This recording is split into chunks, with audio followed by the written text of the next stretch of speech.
மாமா இந்த ராசி நட்சத்திரம் இதெல்லாம் பார்த்து தானே குழந்தைக்கு பேர் வைப்பாங்க. அதுவும் இல்லாம பிறக்க போறது ஆனா இல்ல பெண்ணான்னு கூட தெரியாது. மாப்பிள்ள ஒவ்வொரு ராசிலையும் பொண்ணுனா என்ன பேர் வைக்கலாம், பையனா என்ன பேர் வைக்கலாம்னு எழுதி வச்சிருக்கேன் மாப்பிள்ள. அந்த நேரத்துல மண்டையை பிச்சுக்க கூடாதுல, அதான் இப்ப எல்லாத்தையும் பாத்துக்கிட்டு இருக்கேன். என்ன மாமாவும் மாப்பிள்ளையும் ஏதோ சீரியஸா பேசிட்டு இருக்க மாதிரி இருக்கு. ஆமாத்த, பிறக்க போற குழந்தைக்கு மாமா பேர் செலக்ட் பண்ணிட்டு இருக்காரு. நீங்களும் உங்களுக்கு தோன்ற பேரை சொல்லுங்க, இப்பவே எழுதி வச்சுக்கலாம். குழந்தை பிறந்தது எல்லாருமே சேர்ந்து என்ன பேர் வைக்கலான்னு முடிவு பண்ணலாம்.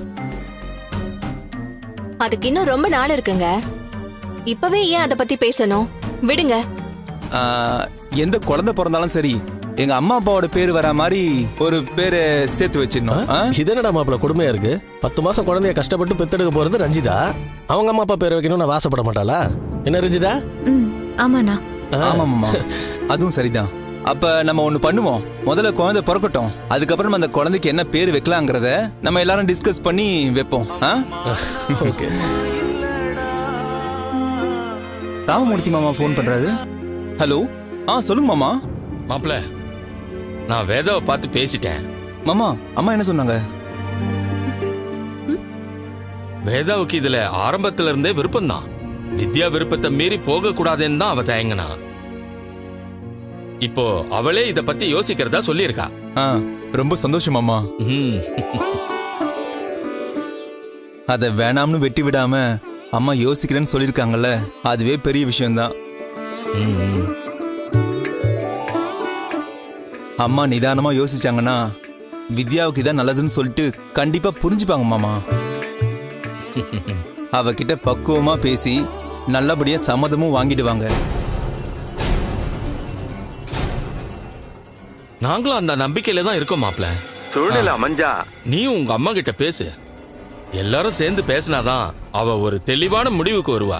ஆமா மாமா, அம்மாவே நல்ல முடிவா எடுப்பாங்கன்னு தான் நான் நம்புறேன். அப்படி இல்லைன்னு தெரிஞ்சா நான் கண்டிப்பா அம்மா கிட்ட பேசுவேன்.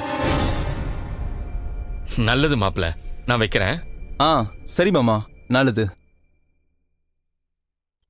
மாப்பிள்ள என்ன சொல்றாரு? ஒண்ணு இல்ல மாமா, அவங்க சைட்ல இருந்து வித்யாவுக்கு ஒரு நல்ல வரன் வந்திருக்கான், அத பத்தி தான் பேசினாரு. ஓ,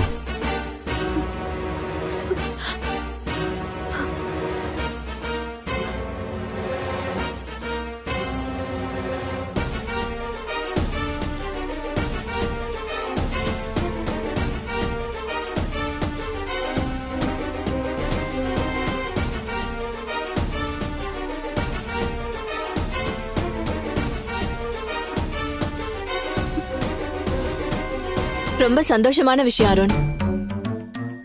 வித்யாவுக்கு இந்த இடம் அமைஞ்சா அவ வாழ்க்கை நல்லா இருக்கும்.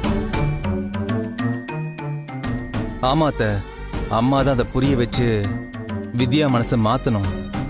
2 பேரும் என்ன முடிவு எடுக்கிறாங்கன்னு முதல்ல பாப்போம்.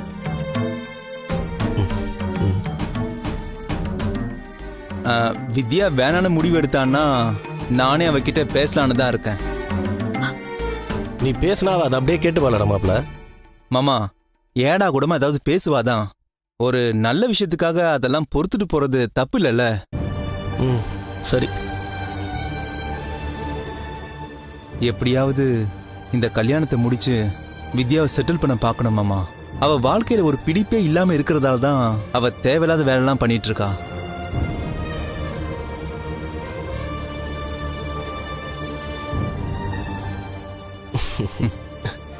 கரெக்டா சொன்ன மாப்பிள்ள. ரிசல்ட் எப்படியோ அதை நம்ம முயற்சி செய்யறதுல தப்பே கிடையாது. இப்ப யாரு மாப்பிள்ள? என் ஃப்ரெண்டு தான் மாமா, நான் என்னன்னு கேட்டு வந்துடுறேன். ஹலோ, சொல்றா. சிம்ரன், நான் உள்ள போய் எல்லாத்தையும் எடுத்து வைக்கிறேன். சரிங்க. ரஞ்சிதா, மதியம் வடிச்ச சாப்பாடு இருக்கு, அது போதுமா இல்ல உனக்கு தோசை சுட்டு கொடுக்கவா? ஏய், என்னாச்சு? இன்னும் எதுக்கு டென்ஷனாவே இருக்க? அருண் கிட்ட உண்மையை சொல்லியாச்சு, வாழ்க்கையும் ஆரம்பிச்சாச்சு. சீக்கிரமே நீ உண்டாயிடுவ. அண்ணி, நிஜமா கர்ப்பம் ஆகிறதுக்குள்ள வீட்ல இருக்கிற மத்தவங்களுக்கு உண்மை தெரிஞ்சிடக்கூடாதுல்ல. அந்த பயமே உனக்கு வேணாம். ஒரு நல்ல நாளா பார்த்து கோயிலுக்கு போய் தொட்டில் கட்டி வேண்டிட்டு வந்துடலாம். சாமியும் உனக்கு கண்டிப்பா நல்லதுதான் செய்யும். நீ தைரியமா இரு. வா, வந்து சாப்பிடு. வா வா.